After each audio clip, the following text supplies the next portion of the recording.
महादेव ने तो उसका सर उसके धड़ से विलग किया था, फिर वो पुनः जीवित कैसे हो गया? ये क्या हो रहा है? अभी तक तो पिताश्री का क्रोध उसकी शक्ति बन रहा था, इसीलिए पुनर्जीवित हो रहा था ये। किंतु अब तो पिताश्री शांत हैं। जलंधर का वध भी किया उन्होंने, फिर वो कैसे जागृत हो उठा? इसका तो यही अर्थ है कि मात्र पिताश्री का क्रोध ही उनकी शक्ति का स्रोत नहीं, कुछ और भी है जिससे बल पाकर जलंधर सुरक्षित है। और क्या हो सकता है जिससे बल मिल रहा है जलंधर को? जो महादेव के बल को विफल करे, ऐसा बल और किसमें हो सकता है भला? इस रहस्य को शीघ्र ज्ञात करना होगा हमें। कैसे दूर होगा ये संकट? प्रथम पूज्य श्री गणेश जी की युक्ति और महादेव के प्रहारों के बाद भी इसका अंत नहीं हो रहा। नहीं, कुछ तो अनुचित हो रहा है।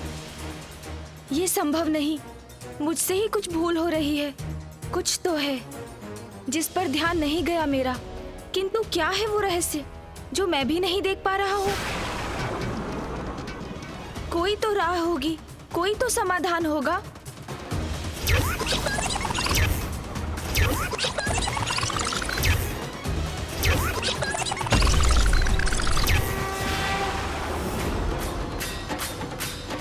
कुछ तो सुना था मैंने जब हम कैलाश लौटे थे और पिताश्री ने जलंधर को चुनौती दी थी। हाँ, अवश्य कुछ सुना था उस समय। क्या क्या सुना था गणेश तुमने?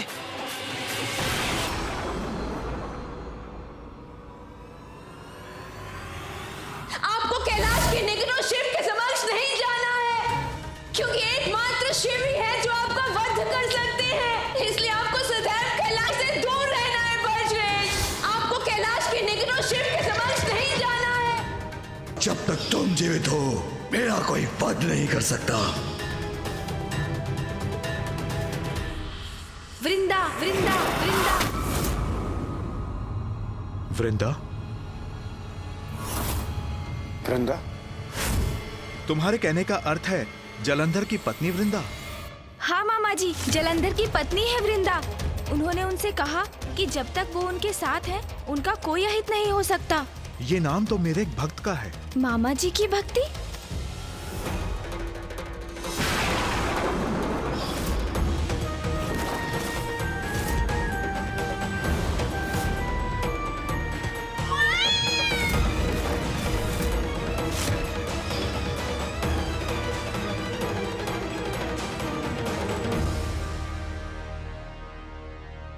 गणेश, जब तक वृंदा जीवित है, जलंधर का अंत असंभव है। जलंधर का अंत असंभव है। जलंधर का अंत असंभव है।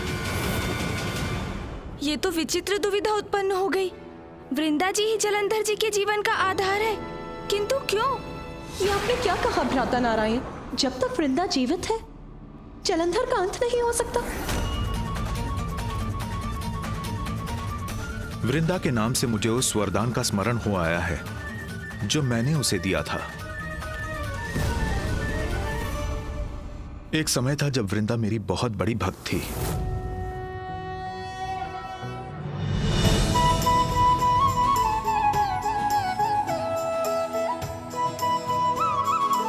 तब मेरे प्रति वृंदा की अटूट श्रद्धा थी और वो मेरी ही भक्ति में डूबी रहती थी। उसकी भक्ति और तपस्या से प्रसन्न होकर एक दिवस मैंने उसे दर्शन दिया और उसे वरदान मांगने को कहा। प्रभु, अगर आप मुझे कोई वरदान देना ही चाहते हैं तो सदा सुहागिन रहने का वरदान दीजिए। मेरे जीवित रहते मेरे पति की कभी मृत्यु ना हो। संसार का कोई मनुष्य, कोई देवता, यहाँ तक कि त्रिदेव भी मेरे पति को मारने में सक्षम ना हो पाए। किंतु पुत्री, तुमने अभी तक तो अपने पति का चुनाव तो किया ही नहीं। मुझे विश्वास है प्रभु कि समय आने पर मेरे स्वामी का चुनाव भी हो ही जाएगा। जब भी वो मेरे समक्ष आएंगे और मुझे भा जाएंगे तो मैं भी उनका चुनाव कर लूंगी और फिर आपके वरदान से वो सदा मेरे साथ रहेंगे। मेरे जीवित रहते उनकी कभी मृत्यु नहीं होगी। तथास्तु, तथास्तु, तथास्तु। मैं आपसे ये वरदान पाकर धन्य हो गई प्रभु। कल्याण हो पुत्री।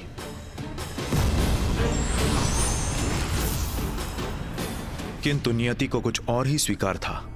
सरल, निष्कपट, पावन हृदय, मेरे प्रति श्रद्धालु, मेरी भक्ति में सदैव डूबी रहने वाली वृंदा ने पति रूप में चुनाव भी किया तो उस दुष्ट असुर जलंधर का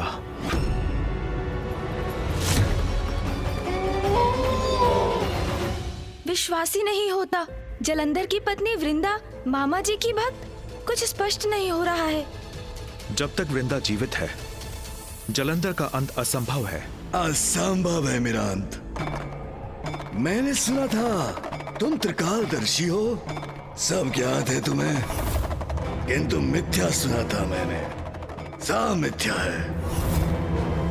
अंततः मेरे वध के इतने व्यर्थ प्रयास नहीं करते तुम। अभी भी समझ जाओ शिव, समझ जाओ, शरणागत बन जाओ।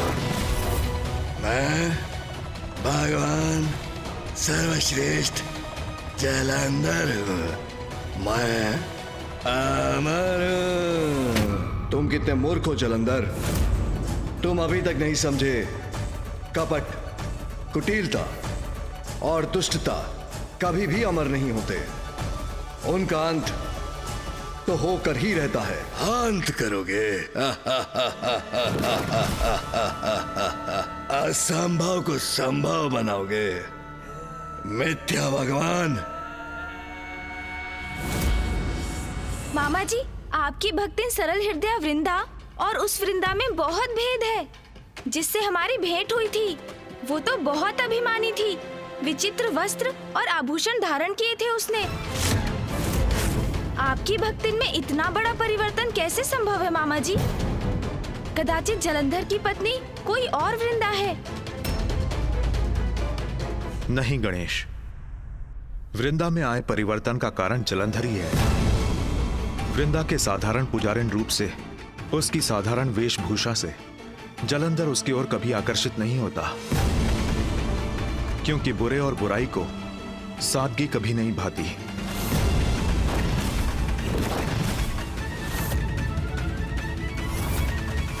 वृंदा मेरी भक्त होकर भी अच्छाई और बुराई में भेद न कर सकी और उसके हृदय में जलंधर को पाने की कामना बढ़ने लगी। हमारी अनुचित कामनाएं हमें पाप की ओर ले जाती हैं। वही वृंदा के साथ भी हुआ। वो मेरी भक्ति त्याग कर जलंधर की कामना करने लगी। यहां तक कि जलंधर को पाने की लालसा में उसने जलंधर जैसा बनने का निर्णय भी ले लिया। अब से मैं भक्ति के मार्ग को त्याग कर वही मार्ग अपनाऊंगी जिससे वो आकर्षित होकर मेरी ओर चले आएंगे। और बुराई को बुराई अपनी ओर खींची लेती है। जब वृंदा बुरी बनी तो जलंधर उसकी ओर आकर्षित भी हुआ। वृंदा हूँ और मुझे ये वरदान प्राप्त है कि मेरे जीवित रहते मेरे पति की मृत्यु कभी नहीं हो सकती। और जब जलंधर को उस वरदान के बारे में ज्ञात हुआ तो वो उसकी ओर और भी लालायित हुआ और इस प्रकार इन दोनों का विवाह संपन्न हुआ।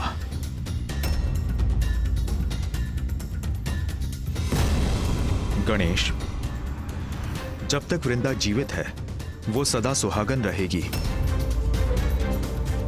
अर्थात वृंदा के जीवित रहते जलंधर का अंत असंभव है। जलंधर का अंत असंभव है। जलंधर का अंत असंभव है।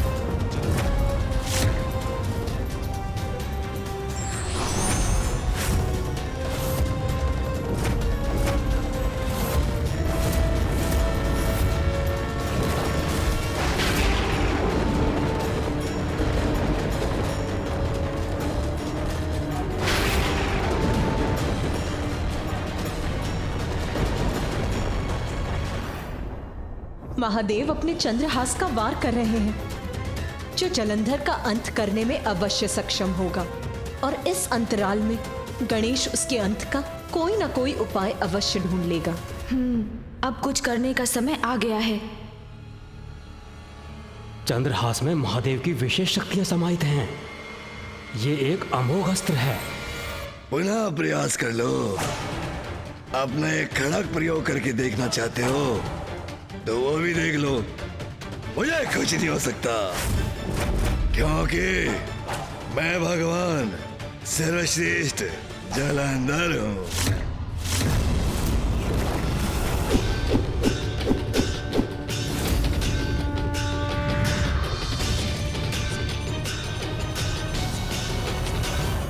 ये खड़क तो दिव्य प्रतीत होता है।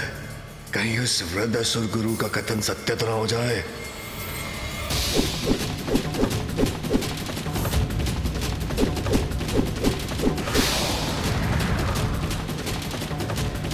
नहीं, कुछ नहीं होगा मुझे, कुछ नहीं हो सकता मुझे। स्वामी, महादेव के चंद्रहास के वार से तो कोई सुरक्षित नहीं रह सकता। वृंदा को प्राप्त हुआ नारायण का वरदान या महादेव का अस्त्र प्रहार, दोनों ही अकाट्य हैं। अब क्या होगा स्वामी? देवी, जलंधर साधारण असुर नहीं है, महादेव की क्रोधाग्नि से उत्पन्न हुआ है और उस नारायण के वरदान से सुरक्षित भी है।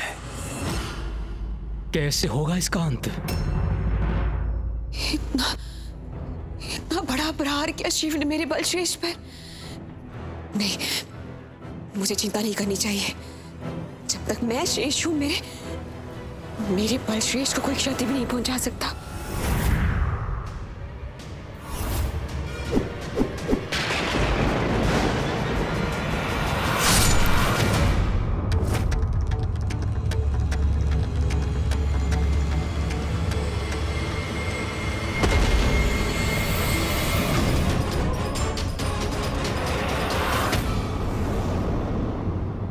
महादेव का चंद्रहास प्रहार कभी व्यर्थ नहीं हो सकता। महादेव का प्रहार जलंधर को आघात देगा, किंतु मेरे वरदान की अवमानना नहीं करेंगे महादेव। जलंधर को आहत होने से तो कोई नहीं रोक सकता, किंतु बिना वृंदा का अंत हुए उसका अंत भी कहाँ संभव है? ये तो विकट स्थिति उत्पन्न हो गई।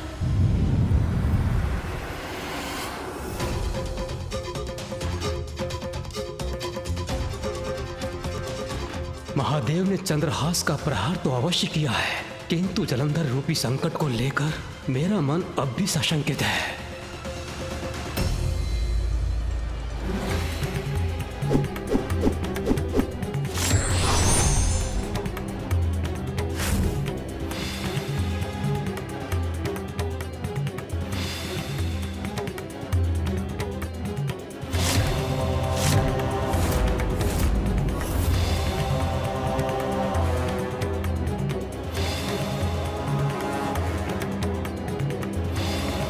आपने उचित ही किया नाथ, किंतु ये क्या देख रही हूं मैं? उमा अचंभित और चिंतित क्यों हो उठी?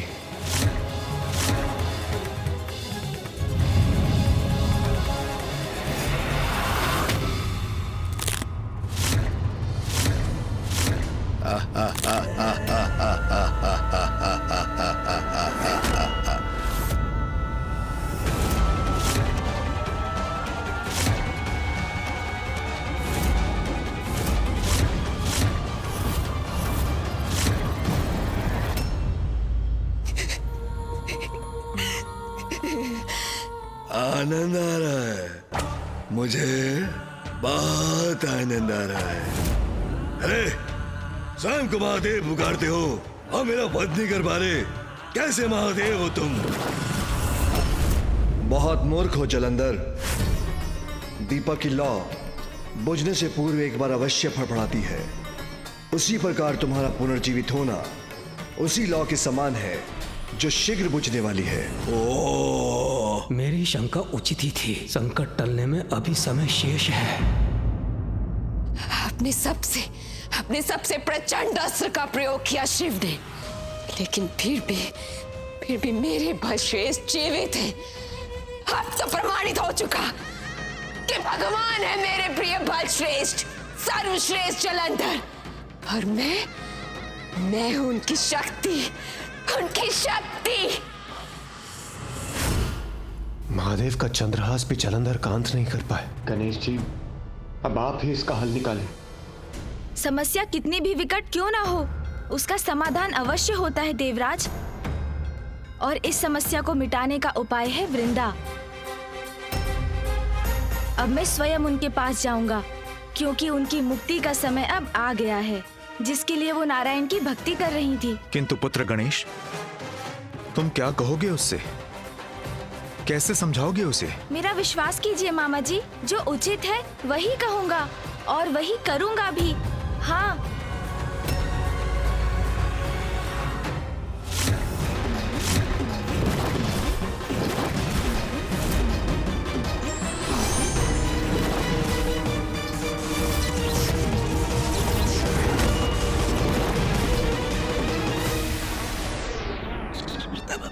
प्रभु, यदि आप वृंदा जी के साथ युद्ध करने जा रहे हैं तो कदाचित मुझे अपना कवच धारण कर लेना चाहिए था। कभी कभी जो कार्य शक्ति नहीं कर सकती वो कार्य युक्ति से हो जाता है मूषक जी। और जहाँ अस्त्र निरर्थक हो जाते हैं वहाँ शब्दों को अस्त्र बनाना पड़ता है। हाँ, इसलिए जो कार्य शांति पूर्वक हो सकता है उसमें युद्ध कदाचित उचित नहीं। प्रभु, अभी तो हम ऋषि अगस्त्य के क्रोध से रक्षित हुए हैं और अब आप मुझे शंका हो रही है। ये कैसे संकट में प्रवेश करवा रहे हैं मुझे? मूषक जी, संकट के भीतर नहीं, उसे दूर करने के लिए जा रहे हैं हम, जो हमारा कर्तव्य भी है। शंका दूर कीजिए और अपनी गति बढ़ाइए आप। जी प्रभु। कार्य जितना शीघ्र संपन्न हो उतना ही उत्तम होता है मूषक जी। चलिए। जो आज्ञा प्रभु।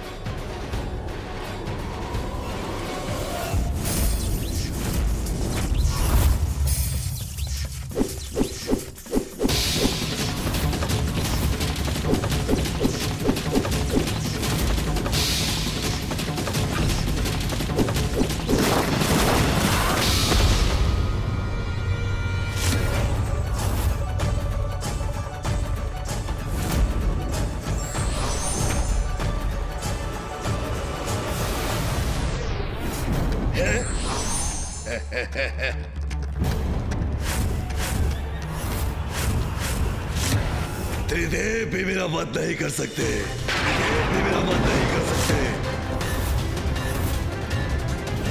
अमर हूं मैं, भगवान हूं मैं, अमर हूं मैं, भगवान हूं मैं, अमर हूं मैं, भगवान हूं मैं। बस अब चिंता की कोई बात नहीं है।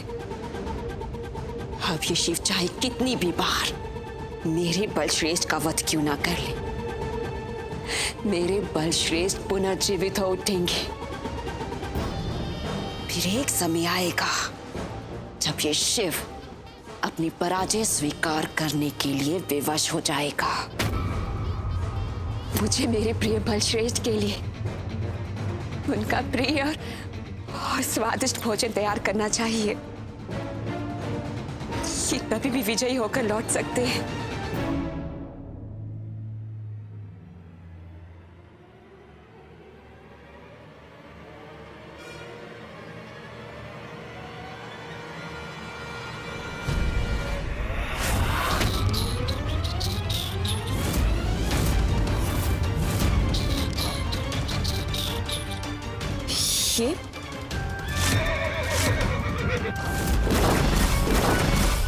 ये तो वही गजमुख बालक है, शिव पुत्र है ये। लेकिन ये यहाँ कैसे आया? क्या कर रहा है यहाँ पे? सुनो, रुको। यहाँ क्या कर रहे हो तुम? रुको। ए, रुको तुम दोनों।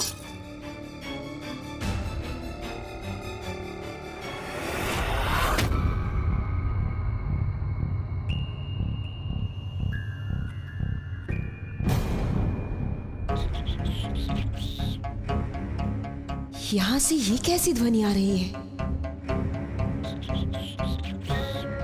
चौरे कर्म करने वाला छिपने का कितना भी प्रयास कर ले, अपने चिन्ह छोड़ता ही है।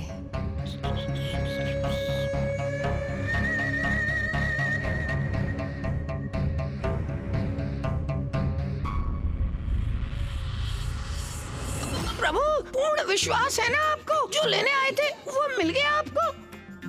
हाँ मूषक जी, मैं इसमें कोई भूल नहीं कर सकता। ये तो मैंने जलंधर जी के कक्ष से ही ढूंढ निकाली है। प्रभु, प्रभु, एक बार मुझे भी दिखाइए ना। नहीं नहीं मूषक जी, ये तो वो शक्ति है जिससे जलंधर का अंत हो सकता है। अच्छा, भैया ने मुझे बताया था कि जलंधर को नष्ट करने का एकमात्र यही उपाय है। आपको ज्ञात है, उसकी समस्त शक्तियों का स्रोत है ये शक्ति। हम इसे कहीं दूर ले जाकर नष्ट कर देते हैं मूषक जी, और तब उसके पश्चात उधर जलंधर स्वयं को नष्ट कर लेगा। हाँ चलिए मूषक जी। रुको।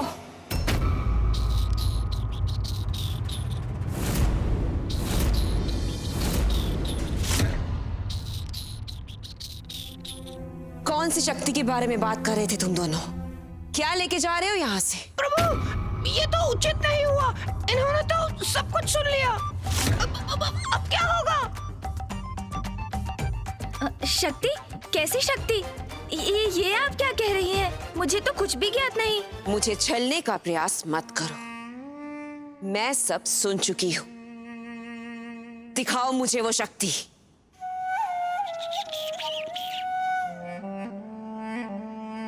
ये गजमुख अवश्य मेरे साथ कोई छल कर रहा है।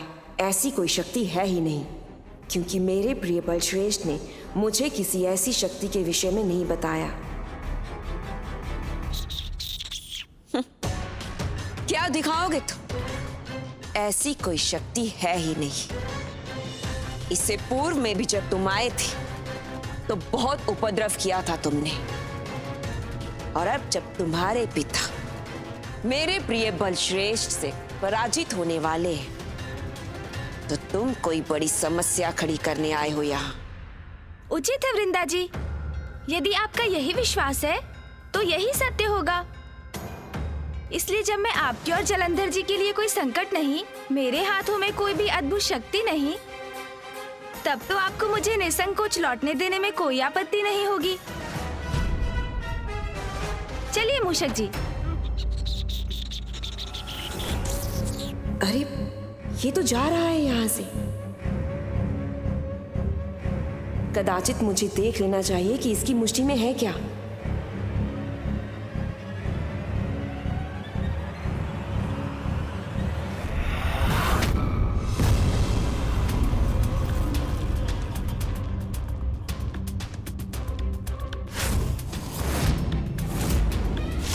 सब कुछ अस्त व्यस्त है। संपूर्ण कक्ष में खोजबीन की है उस बालक ने मेरे बलश्रेष्ठ की। कहीं सत्य में तो कुछ नहीं प्राप्त हो गया उसे, जिससे कि मेरे प्रिय बलश्रेष्ठ को क्षति पहुंच जाए। नहीं नहीं, मुझे रोकना होगा उसे।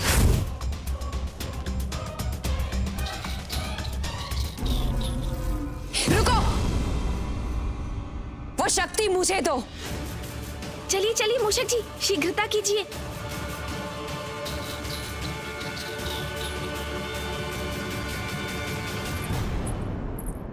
कदापि नहीं दूंगा, कभी नहीं दूंगा। इस शक्ति को यहाँ से कहीं दूर ले जाऊंगा मैं। आपको कभी नहीं दूंगा इसे मैं। मेरे पति मेरे प्रिय बलश्रेष्ठ ने इस राजभवन को सुरक्षा कवच से सुरक्षित रखा है, जिसे भेद कर तुम कहीं नहीं जा सकते। वृंदा जी, आप कितनी भोली हैं। हम जिस प्रकार यहाँ आए थे उसी प्रकार यहाँ से चले भी जाएंगे। वृंदा जी, जलंधर जी को पराजित करने के लिए मैं शक्ति को आपसे सुरक्षित रखूंगा, ले जाऊंगा यहाँ से, और आप मुझे कुछ नहीं कर सकेंगी। इतनी उद्दंडता तुमने सोच भी कैसे लिया कि तुम उस शक्ति को यहाँ से लेके जा सकते हो? अभी इसी क्षण लौटो यहाँ।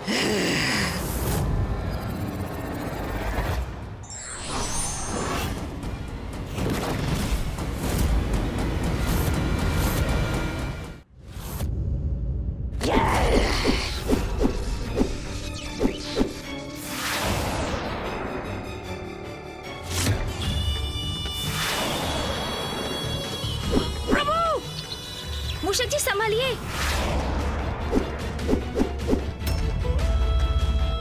वृंदा जी का क्रोध बढ़ता ही जा रहा है। प्रभु,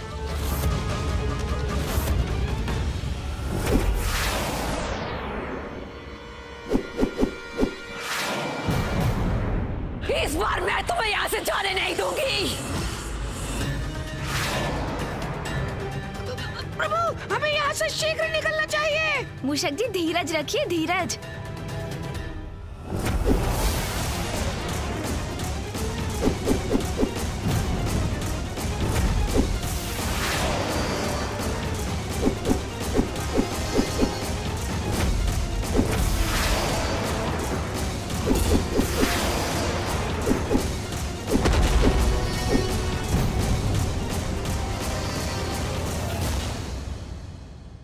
पुत्र गणेश, वो सुरक्षित तो है?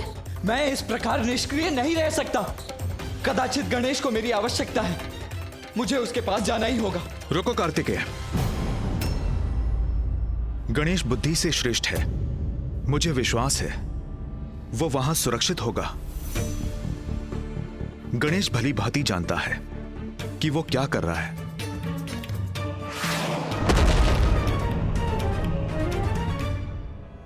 कैसी विडंबना है ये। एक और गणेश वृंदा को संभाल रहा है और दूसरी ओर पिताश्री जलंधर से युद्ध कर रहे हैं, और मैं किसी की कोई सहायता नहीं कर पा रहा हूं।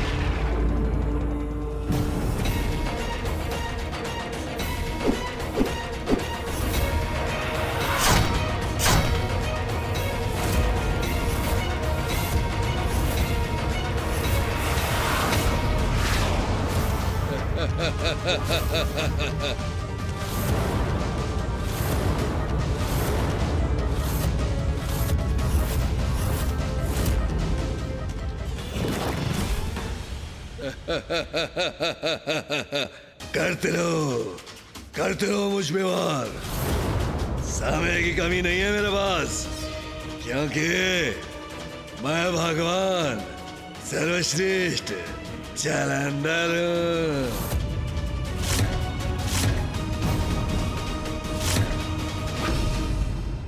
रुको बालक, तुम्हारा अंत करूंगी मैं। प्रभु बचिए।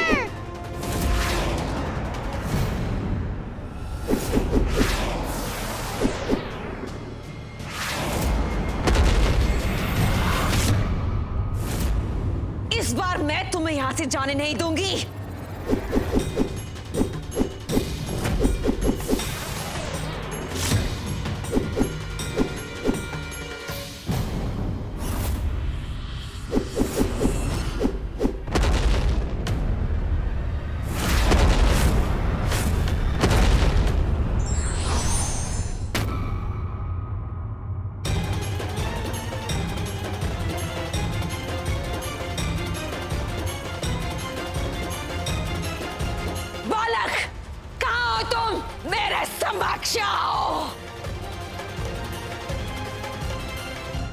इधर देखिए वृंदा जी, मैं तो यहाँ हूँ। वृंदा जी, ये शक्ति तो आपको संभालकर सुरक्षित रखनी चाहिए थी। अब जब मुझे ये शक्ति प्राप्त हो गई है और आपको ज्ञात हो गया है कि आपके पति पराजित होने वाले हैं, तो आप ऐसा उपद्रव कर रही हैं। किंतु मैं अब विलंब नहीं कर सकता। चलिए मूषक जी। जी प्रभु।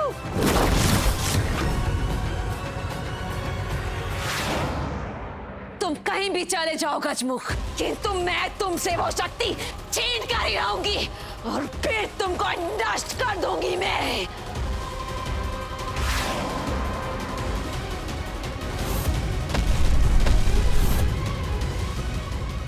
चतुर गणेश अंततः वृंदा को उस स्थान तक ले ही आया जहां वो लाना चाहता था। अब देखना है कि वो कैसे जलंधर के अमृतत्व के वरदान को खंडित कर इस संकट को हरता है। मूषक जी, शीघ्रता कीजिए। जी प्रभु।